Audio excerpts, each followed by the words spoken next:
ธุรกิจแห่งศตวรรษที่ 21 Why MLM ทำไมเราต้องทำธุรกิจ MLM อิสรภาพทางการเงิน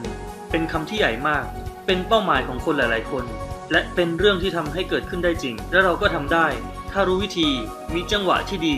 และคว้าโอกาสได้ถูกต้องผมเชื่อว่าวันนี้เป็นโอกาสและเป็นจังหวะที่ดีแล้วที่ผมจะมาเปิดใจให้ทุกท่านถึงวิธีการหนึ่งที่จะทำได้จริงคุณเคยสงสัยไหมว่าคนรวยเข้าหาเงินกันมาอย่างไรผมเชื่อว่าหลายๆท่านก็เคยเรียนรู้มาจากหลายๆแหล่งแตกต่างกันไปแต่แน่นอนที่เป็นคำตอบเหมือนกันนั่นก็คือต้องทำธุรกิจเท่านั้นเพราะเราต่างก็รู้ว่าการทำงานเป็นลูกจ้างไม่มีทางที่จะรวยได้อาจได้เงินเดือนที่มากแต่การที่จะทำให้เกิดขึ้นซึ่งอิสรภาพทางการเงินนั้นเป็นอีกเรื่องหนึ่งที่มากกว่านั้นในหนังสือ Rich Dad Poor Dad เป็นหนังสือที่ขายดีที่สุดในอเมริกา7 ปีซ้อนหรือมีชื่อภาษาไทยว่าพ่อรวยสอนลูกเขียนโดยโรเบิร์ต คิโยซากินั้นได้แบ่งคนในโลกธุรกิจออกเป็น4ส่วนมีหน้าที่แตกต่างกันและมีหลักในการดำเนินชีวิตที่แตกต่างกันไปคือ E Employee เป็นลูกจ้างมี mindset ที่ว่าฉันจะทำงานกินเงินเดือนในบริษัทดีๆมีความมั่นคงในหน้าที่การงานมีรายรับที่มั่นคงและมีความปลอดภัยในอาชีพที่ไม่ว่าจะทำงานดีหรือไม่ดีไม่ว่าผลลัพธ์จะเป็นอย่างไร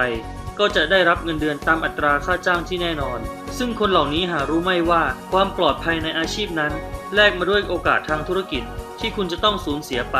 อันเป็นโอกาสที่คุณอาจจะเติบโตขึ้นต่อไปในชีวิตธุรกิจได้ S Self-employee หรือ Small Business Owner ผู้มีความคิดที่จะทำความฝันของตนให้เป็นเจ้าของกิจการคนเหล่านี้มักมีความคิดที่ไม่มีความเชื่อใจผู้อื่นมีหลักดำเนินการว่าหากอยากให้งานสำเร็จต้องลงมือทำด้วยตนเองดังนั้นธุรกิจจะไม่สามารถดำเนินต่อไปได้เลยหรืออาจต้องหยุดลงหากคุณป่วยหรือพักผ่อน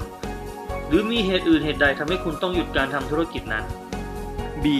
Business Owner หรือ Big Business เป็นอีกก้าวหนึ่งของเจ้าของธุรกิจที่มีการจ้างงานเข้ามามีการสร้างระบบให้เกิดขึ้นในองค์กรของคุณทำให้ได้งานมากขึ้นเนื่องจากการใช้จำนวนคนที่มากขึ้นเข้ามาช่วยประกอบกิจการธุรกิจประเภทนี้มักเป็นธุรกิจโรงงานอุตสาหกรรมธุรกิจท่องเที่ยวงานธุรกิจแฟรนไชส์บุคคลในระดับนี้มักมีความคิดวิสัยทัศน์ที่ไกลยิ่งขึ้นไปอีกระดับหนึ่งแต่ก็ยังต้องมีส่วนร่วมในงานอยู่ในระดับสูง I Investor นักลงทุนเป็นผู้ที่มีความคิดว่าจะใช้เงินในการทำงานใช้เงินต่อเงินลงเงินเพื่อให้เงินดำเนินต่อไปเป็นผลกำไรออกมาในอนาคตคนที่อยู่ในกลุ่มนี้คือนักลงทุนในหุ้น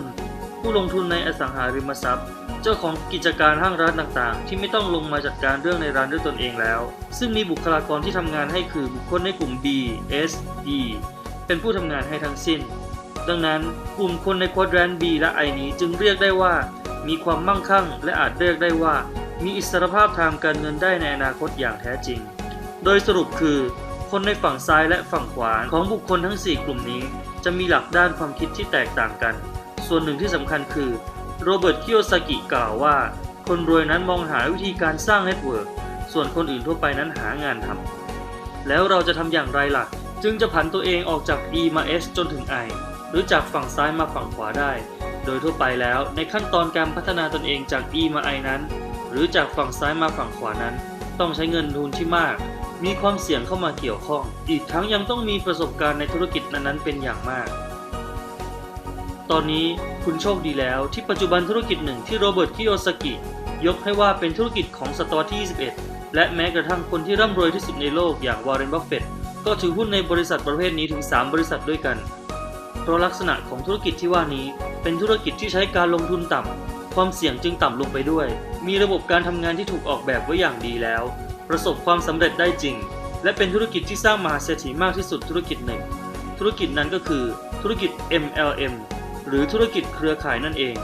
การทำงานของธุรกิจ MLM นั้นต่างจากธุรกิจทั่วไปที่ธุรกิจทั่วไปนั้นผู้ผลิตจะมีรายรับจากสินค้าผลิตภัณฑ์ส่วนหนึ่งและอีกส่วนหนึ่งนั้นจะอยู่ที่คนกลางและการกระจายสินค้าผ่านการตลาดโดยที่ผู้บริโภคนั้นจะเป็นผู้รับภาระค่าใช้จ่ายของสินค้าทั้ง 100% ส่วนธุรกิจ MLM นั้นสร้างระบบแนะนำไม่ใช้ระบบการตลาดที่ใหญ่โตจึงไม่ต้องมีคนกลางทำการตลาดและการกระจายสินค้าทำให้ค่าใช้จ่ายต่างๆจึงน้อยลงดังนั้นใน 100% ของเงินที่ผู้บริโภคจ่ายมานั้นเงินส่วนหนึ่งที่เดิมเป็นของคนกลางนั้นก็จะถูกนำมาแบ่งออกเป็นสัดส่วนต่างๆกันไปคืนให้แก่ผู้บริโภคแล้วแต่ระบบของแต่ละธุรกิจที่เราเข้าไปเป็นสมาชิก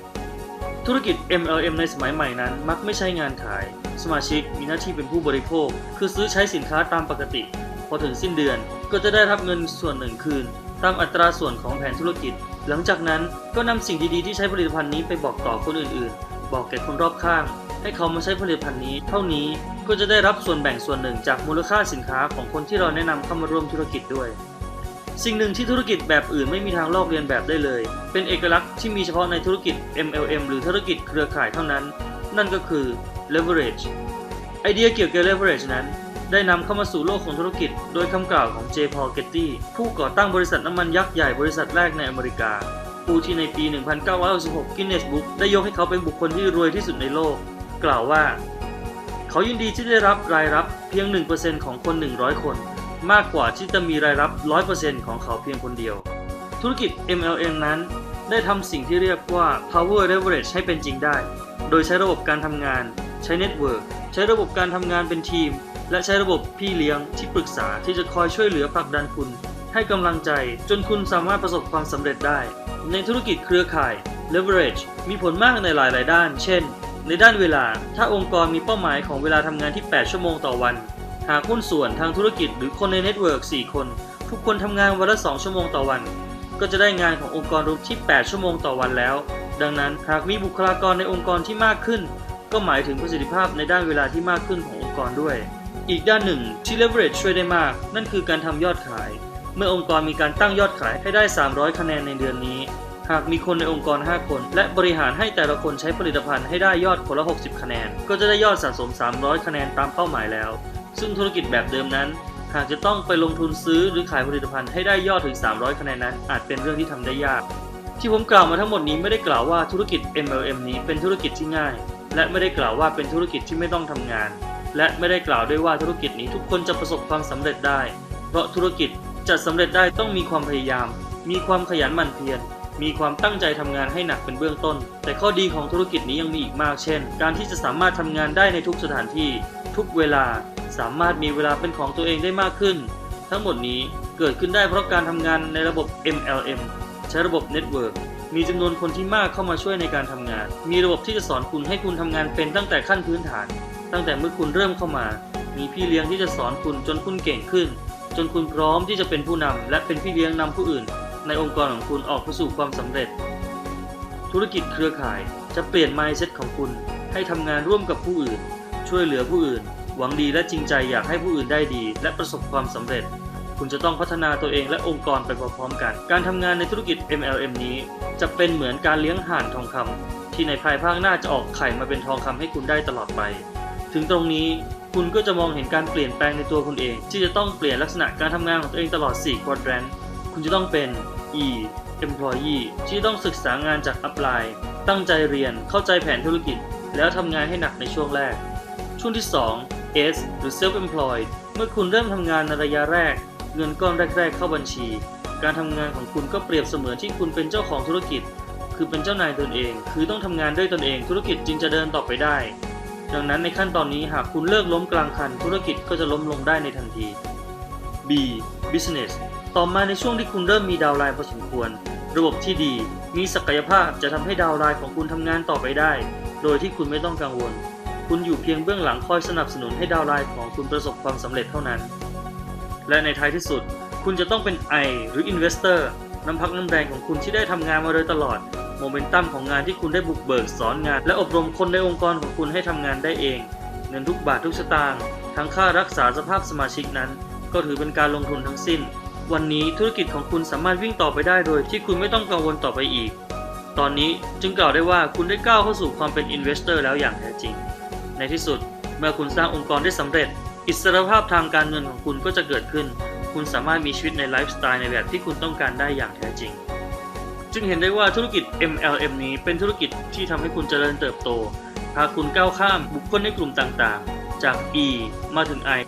นี้จึงเป็นเหตุผลที่โรเบิร์ต คิโยซากิเลือกที่จะทำธุรกิจ MLM นี้หลังจากที่เขาต้องล้มละลายจากธุรกิจอสังหาริมทรัพย์และเขาก็ฟื้นตัวขึ้นมาได้ในเวลาเพียงไม่ถึง1 ปีตอนนี้เป็นโอกาสของคุณแล้วที่จะได้เข้ามาเป็นส่วนหนึ่งของธุรกิจของศตวรรษที่21นี้ปัจจุบันธุรกิจ MLM มีมากมายให้เลือกเป็นสมาชิกแล้วเราจะเลือกธุรกิจไหนดีล่ะที่จะเข้าร่วมเป็นสมาชิก หลักสำคัญในการเลือกธุรกิจที่จะเข้าร่วมด้วยนั้นมี 7 องค์ประกอบคือ บริษัทจะต้องมั่นคงสินค้าและผลิตภัณฑ์จะต้องดีจริงและได้ผลจริงแผนการตลาดจะต้องเห็นผลและตอบโจทย์สมาชิกรัดกุมไม่โอเวอร์จนท้ายที่สุดบริษัทก็อยู่ไม่ได้แนวโน้มของสินค้าจะต้องอยู่ในความต้องการของตลาดเช่นผลิตภัณฑ์เพื่อสุขภาพซึ่งปัจจุบันกำลังเป็นที่ต้องการของตลาดจังหวะของเวลาจะต้องเหมาะสมคือนอกจากแผนการตลาดจะเอื้ออำนวยให้สำเร็จแล้วจังหวะเวลาที่เหมาะสมย่อมส่งผลโดยตรงต่อความสำเร็จของธุรกิจด้วยทีมงานจะต้องมีความรู้มีความทุ่มเทเป็นมืออาชีพ